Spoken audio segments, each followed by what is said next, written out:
welcome to the last episode for 1948 here at Cavalier Family. As you're probably tired of me repeating over and over, but I'm going to repeat it again. We are an independent studio as well as podcast. Every show that we discuss, it will have each month will have a different year. However, for each week will be a different topic. So for the past few weeks, we've been discussing the top 5 TV shows, top 5 cartoons, Billboard, music. That was last week's episode. But of course, this all cannot be done without some help from amazing individuals. That's all part of the Cavalier family. Like, for example, Kevin Holmes, who did the intro and outro video, Justin Dye, who's created many of the musical elements for us, as well as our researcher, Stephen Dawson. Now, of course, this is the last episode for 1948 and the last time you'll hear that we are officially on iHeartRadio, as well as you can find us on many of the other podcast platforms as well. To support this channel, just go ahead and hit the subscribe button on the YouTube feed, leave a comment below, give that thumbs up on the YouTube as well. Go ahead and subscribe to as many podcast platforms as possible. I say as many as possible, mainly because of the fact that you could subscribe. You don't have to listen to us. We would like for you to listen to at least, on one platform specifically, but, every subscription helps. And with that out of the way, let's go ahead and jump back into 1948. Back in time.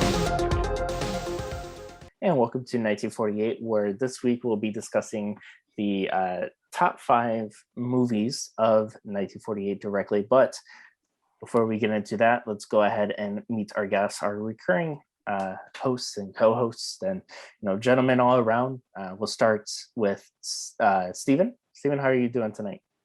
What's going on, man? Not much, man. Not much. How you been? Anything new? Doing good. Yourself? Tired. Very tired. Yeah. Pretty sure daughter got me a little sick. So that's what happens when you have little ones, right? They come from preschool or daycare or babysitter, and then they get sick with runny noses, and then they put it all in your face, in your eyes. Don't know how it goes in your eyes, but they'll just stick a finger right there and like, there you go. And then all of a sudden, like on top of pink eye, you have like a runny nose, and I don't know, you have an earache. But yeah, it's rough. It's rough. Ro, how you doing, man?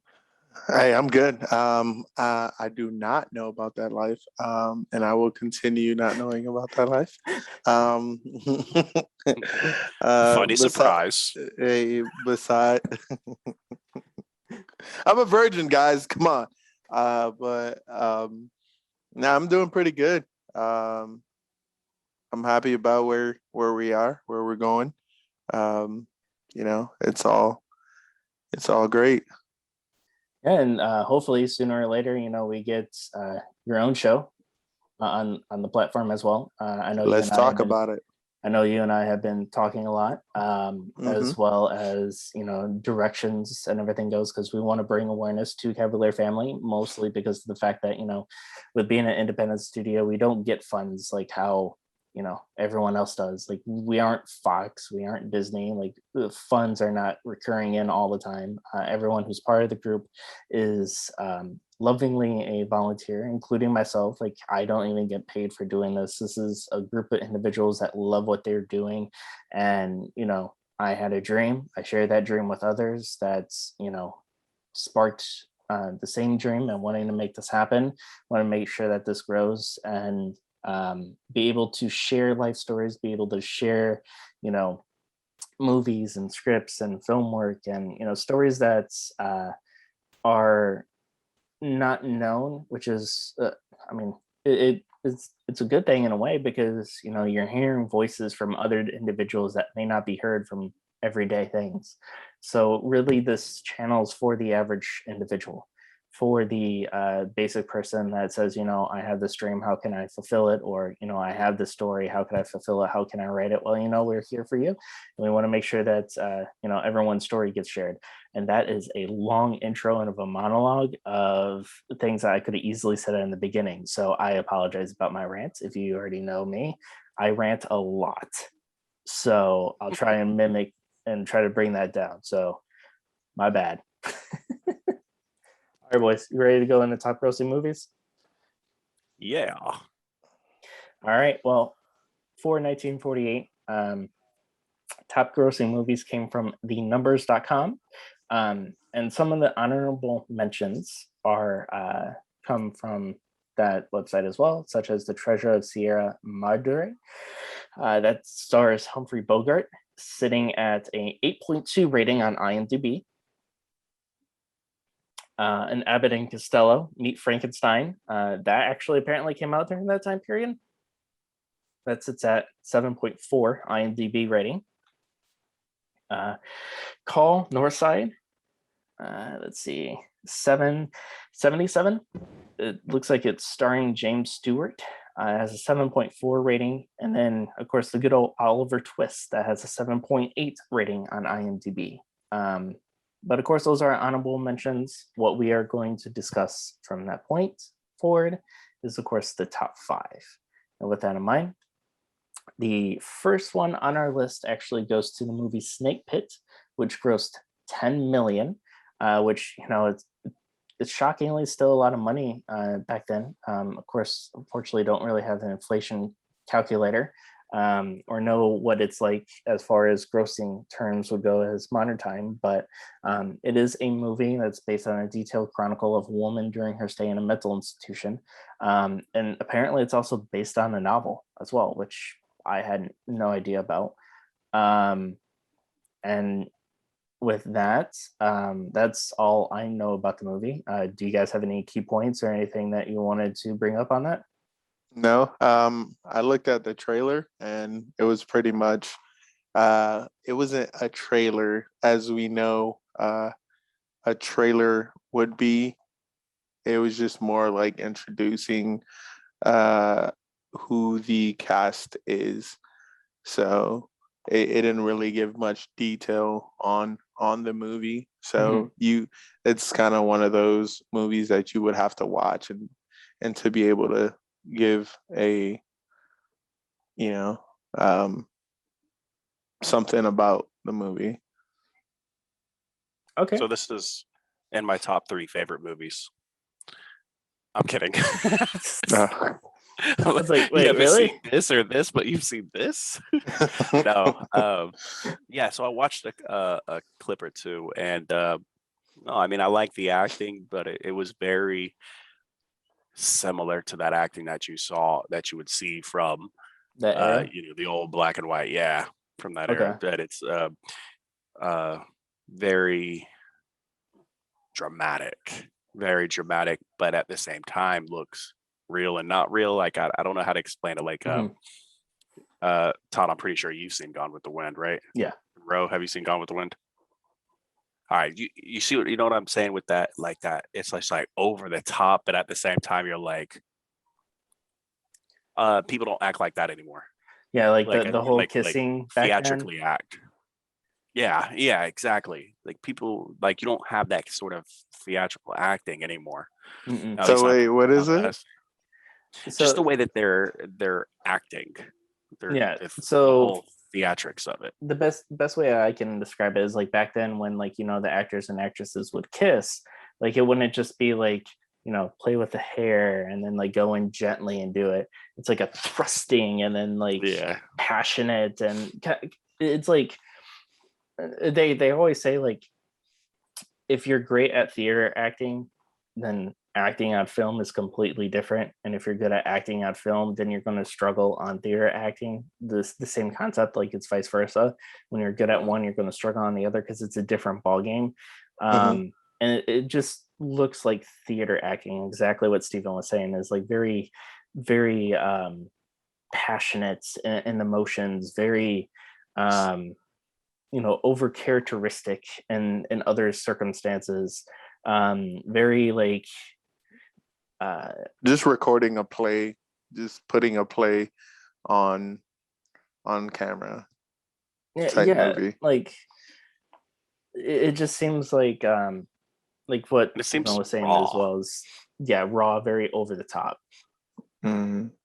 So to kind of bring the snake pit into a little bit more information, it's Virginia Cunningham finds herself in a state insane asylum and can't remember how she got there. In flashback, her husband Robert relates their courtship, their marriage, and her developing symptoms. The asylum staff are not demonized, but fear ignorance and regimination, which I'm probably pronouncing that word incorrectly, and I'm pretty sure everyone's like, "Oh, he's pronouncing the blah blah blah word incorrectly." Well, I probably am. When I look at the previous episodes when I didn't know how to say etc., so you can call me out on that. Keep Virginia in a state of misery as pipe smoking Dr. Mark Kick struggles through wheels within wheels to find the root of her problem. Then a relapse plunges Virginia back into the harrowing snake pit. So what it sounds like is a woman that's dealing with a lot of issues, but she's trying to escape, but something goes wrong and she's always ends up at that location. That's how I interpreted it. Yeah, just scanning through a little bit that I saw, I just saw that it definitely, like, I believe a lot of it was, I saw the part where she was um in the mental institution, and then another part where she was talking to, I believe, a psychiatrist, and then another part where, like, she's in her own mind and she's in the snake pit, surrounded by the others, in the institution, I believe. Mhm. Parts of it where she was, screaming and uh, essentially losing her mind with the husband, Mhm. not at the husband, but so I bounced around all in there, and yeah, mental. It's a dive into a mental decline movie.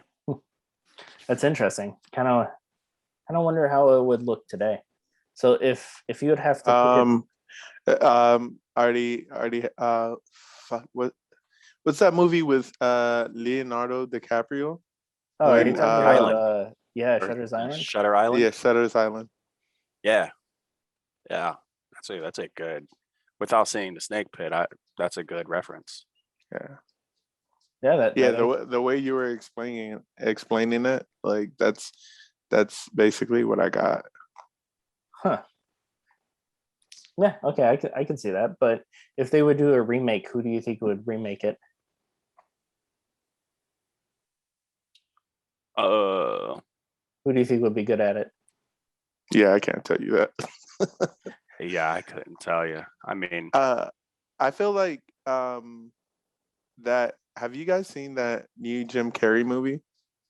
Well, not it's not new. It's kind of like maybe like 2 years old. It's like more of a serious role that he plays in. Describe it. Um, I don't even remember I seen the trailer. I think it was on Netflix or something like that. But he played more of a serious role, and I feel like and I think he was going through like a mental decline or something that happened, and but I feel like Well, he's played a few of those. if it was it was nothing funny though. Like there was Hmm. no comedy in it. Because he's done what's that movie? I can think of like Sunshine, something Spotless Mind. Eternal Sunshine of the Spotless Mind. Thank you. Yep, there's that one. And then there's the number 23 that he's also in, Mm-hmm. where he's basically a psychopath and he just goes off the rails on the number 23, that whatever he finds is 23. I've never Right. seen that. I've never seen that movie. Seen that a long time ago. I think it's might be Dark Crimes is the one. The I haven't seen it, but reading the what is it called, the synopsis, yeah. I believe that, yeah, it seems interesting. A murder investigation of a slain businessman turns to clues found in an author's book about an eerily similar crime. I'd watch that based off of Yeah. that. Yeah, Yeah. I'll watch it too. Okay. And another person I feel like that would make it deep would be either Nicolas Cage Okay. or If not, have you guys seen that latest movie with Denzel Washington, where he's like been trying to solve a murder for the longest? Um, he's trying to solve a murder for the longest time, and then like he finds some, other clues that kind of relate to that same thing. So he goes like on like some crazy thing. Like he starts accusing this one guy, and it's Mhm. just a whole mental decline in that movie. It's Um, it's it's one of his recent ones too. it's okay. So some of his recent stuff is like The Equalizer, um, Fences, which I know Fences is not in. Oh, the little The things. Little Things. Yeah, that was the Yeah, next one. yeah, Yeah, with Rami Malek, or Malik, Jared Leto. yeah, yeah. Jared Leto played. Is it Jared Leto? Yeah. Yeah, he played that the guy that was being accused, but like um he kind of started fucking with the just messing with their minds, and the Rami Malek, they both started going to like mental, like going through mental things. So Wait a second, wasn't it on HBO Max at one mm-hmm, point? Okay, mm-hmm, yeah. Okay. mm-hmm. I know which movie you're talking about now. Yeah, because I saw it and I thought it was a HBO Max specific movie made for that. I didn't No, realize that it was an actual movie. yeah, that it was during like the whole COVID thing when HBO Max started releasing their movies on HBO Max started releasing movies there because the theaters were closed. The Okay, movie theaters were closed. interesting. Yeah. All right. So next we have Red River. This grossed 9 million. It actually starred John Wayne. It's according to the trailer, it's a little darker series of John Wayne. Mm-hmm. Dunson leads a cattle drive, the culmination of over 14 years of work, to its destination in Missouri. But his tyrannical behavior along the way causes a mutiny led by his adopted son. Oh, so it's kind of like a little family struggle there. Um, Mm-hmm. Now, my grandfather is huge into John Wayne, so much so that we got him a John Wayne movie pack that had every single John Wayne movie in there. And I didn't realize this, but apparently John Wayne made movies all the way to the no sound, like no voice movies. Really? Like, yeah, where it was, of course, I forgot the I forgot the technical term of that movie, or those types of movies. But yeah, like it would be one of the ones that you see back in the day where they would do an action or they would say something, and then next thing you see is the little bulletin there of what the actor said. So like they did the movie similar to that. Most recently is The Artist that came out in the early 2000s A silent period. film. Thank you so much. Yes, it was a silent film that he did, and I didn't realize that he was acting even when they were doing silent films. Yeah, I didn't know that either. Mm-mm. But apparently, it's supposed to be a darker version of his characters. I mean, right now I would watch it. I feel like Clint Eastwood would do a really good job in remaking that movie. Hmm. As long as he doesn't star in it, he's up there, man. But yeah, Clint Eastwood, he directs some good stuff. So Mm-hmm. yeah, not sure who would be good in that spot. Like after watching the trailer, watching a couple scenes, um, It depends how modern we're getting with that. Are yeah. are we remaking it to modern times, or are we trying to keep the same era, just remake?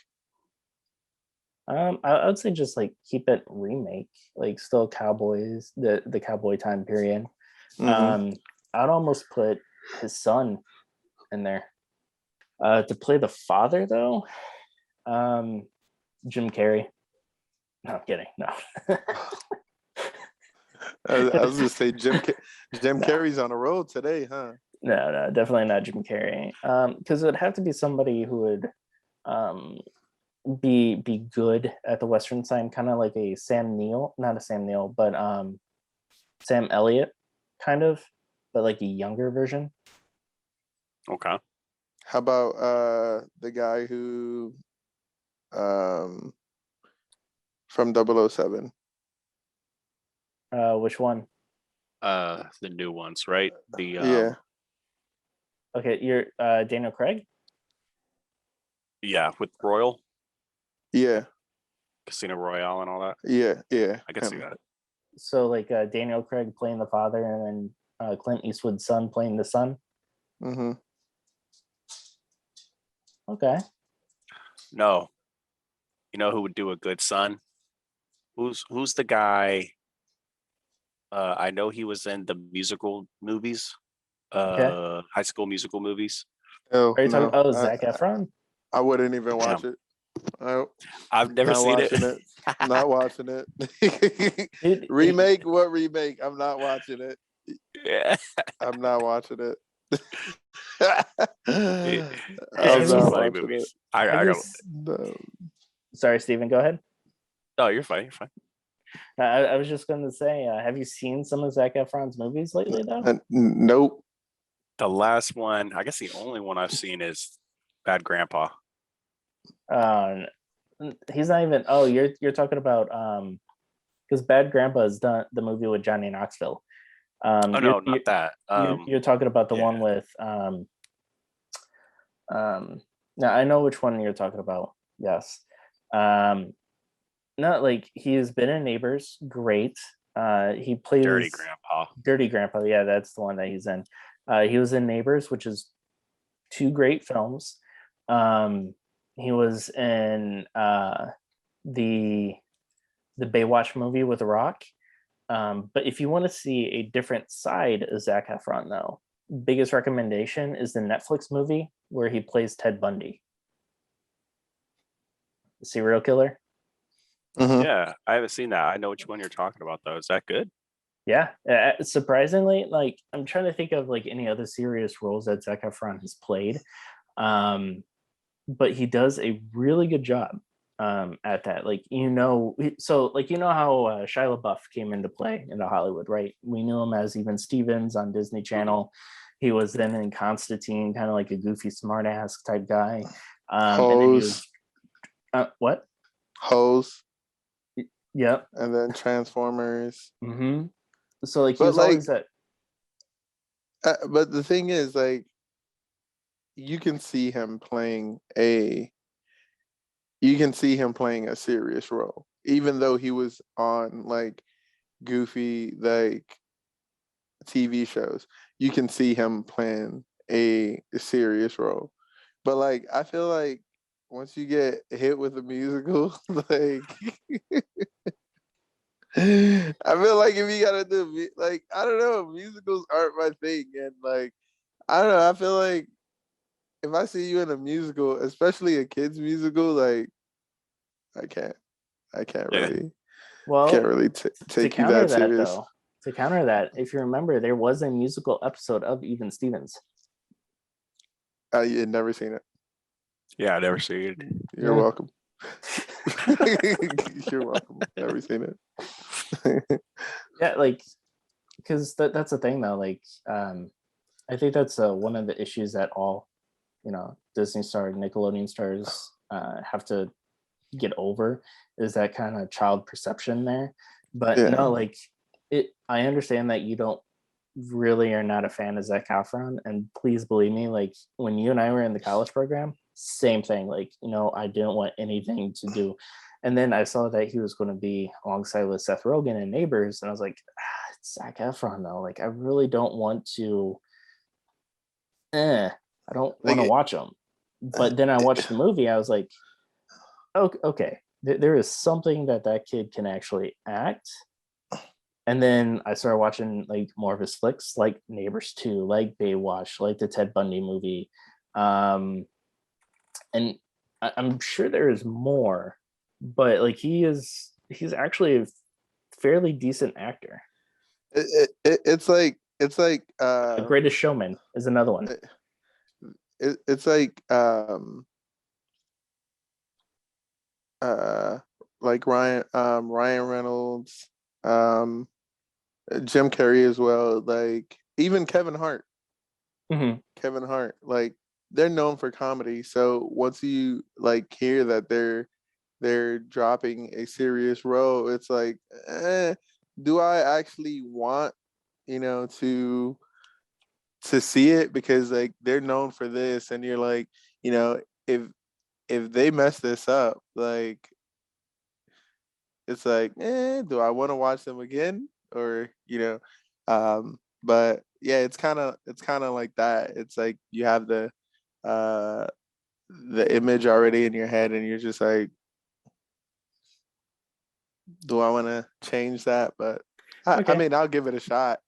Yeah, but in all honesty, if you're going with a comedy movie, watch The Neighbors first, just to get it out, because he plays like a typical college frat boy in that.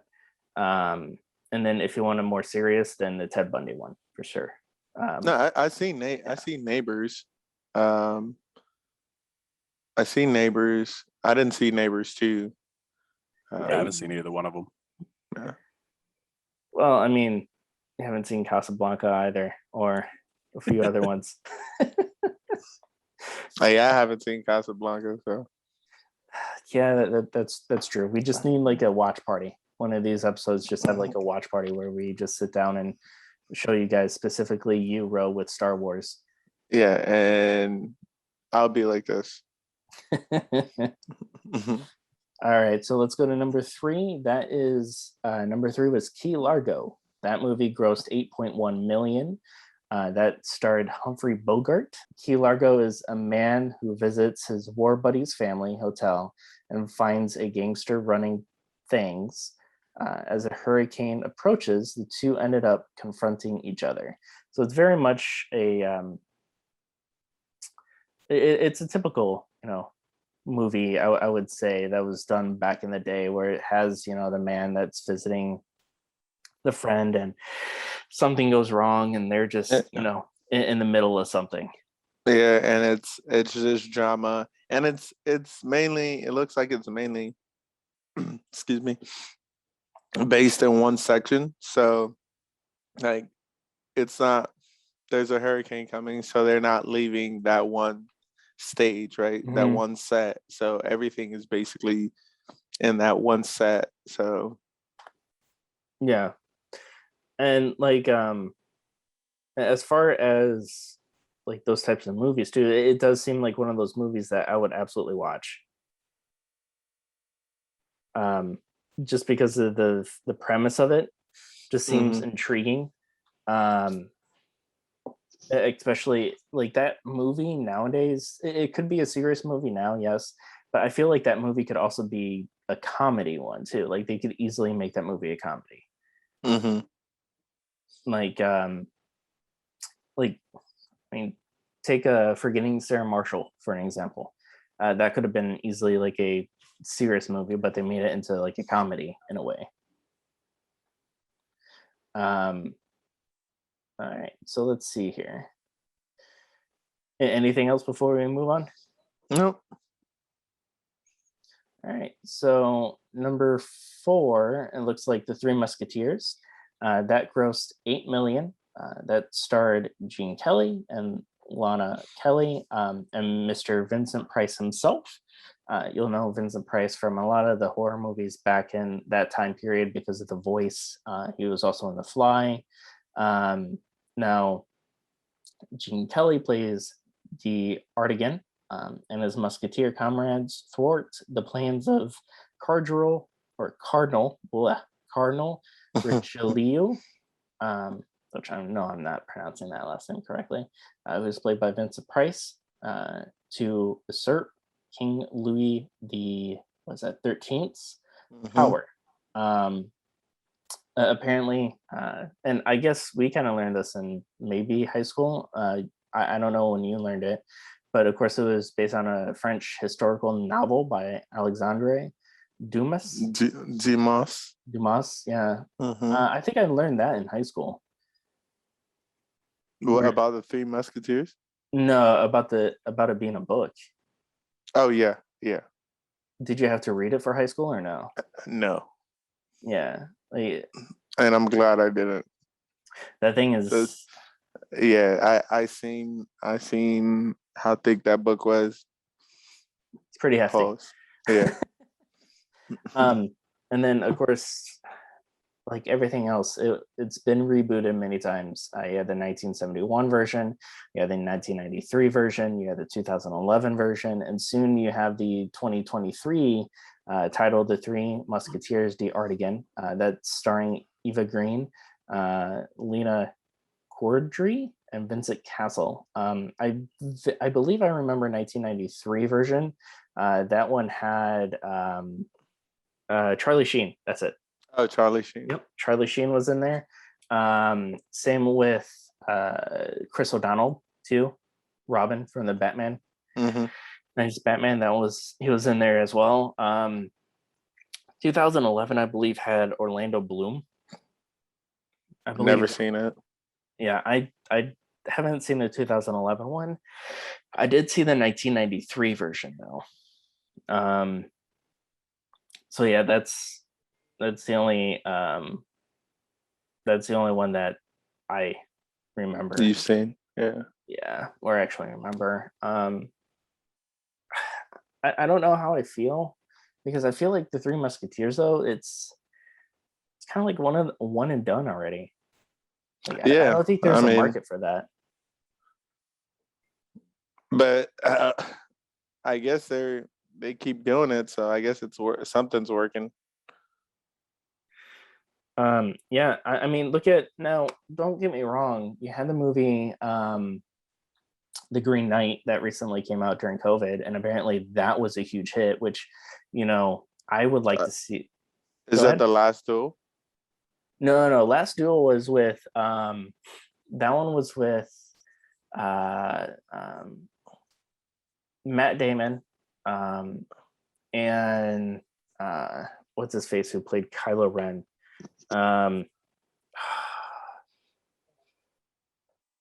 Adam Driver. That's it. Adam Driver, Matt Damon, because you had Ben Affleck in there as well.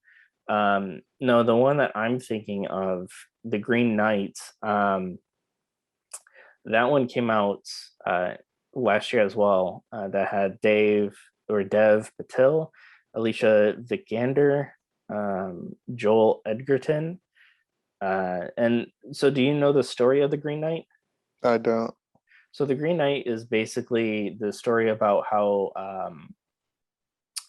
a fictional, and it's exactly in the movie, like this fictional character, or like this demonic character, or like this creature just comes, and he basically challenges the Knights of the Round Table, with King Arthur and stuff like that, and nobody wants to do it because everybody who's fought him basically died. So then the Green Knight steps in, and he duels him, and he wins. And the creature goes, okay, well, you have X amount of days, and we're going to fight again.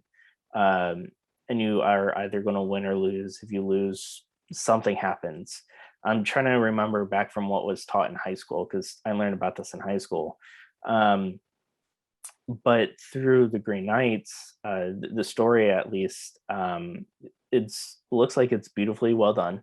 The Last Duel, which was the Ben Affleck, Matt Damon, and Adam Driver movie, that looks like it's beautifully done as well. But even that movie, from my understanding, is it didn't do well financially in the theaters. Like, the movie itself is great.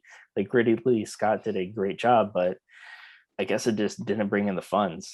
But we also gotta, if you think about that, what other movies were releasing at the time or was released at the same time? Because if you're competing against another big movie, then you got some. Excuse me, because I believe either Spider-Man had came out or was coming out when The Last Duel Um, Was being released. hmm And that's true too. Um, I just think that as far as with the theaters getting back in the motion, they needed Spider-Man No Way Home for sure. hmm They definitely needed that one.